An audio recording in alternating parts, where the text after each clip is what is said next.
Tuloy pa rin natin. At sinabi ni Lamek sa kanyang mga asawa, Ada at Zila, pakinggan ninyo ang aking tinig. Kayong mga asawa ni Lamek ay makinig ng aking salaysay, sapagkat pumatay ako ng isang tao, dahil sa ako'y sinugatan, at ng isang binata, dahil sa ako'y hinampas. Kung makapitong gagantihan si Cain, tunay na si Lamek ay makapitongpung-pito. Yun. Lamek, a descendants of Cain, pinagyayabang pa ang kanyang violent actions. Heto na naman ang violenteng berso. Tapos, gustong basahin ang mga ganitong klaseng kwento sa mga paaralan.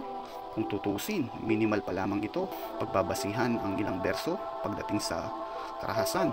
At bakit ang makapangyarihan at pinakamapagmahal na Diyos ay walang ginawa para maiwasan ang mga ganitong bagay. Kung susuriin ang kwento, kinonsinti pa ng Panginoon si Cain, binigyan pa siya ng tanda at proteksyon na makatapitong beses na sumpa. Kung titignan mo ngayon, si Lamek, pinagyayabang pa niya ang pagpaslang niya.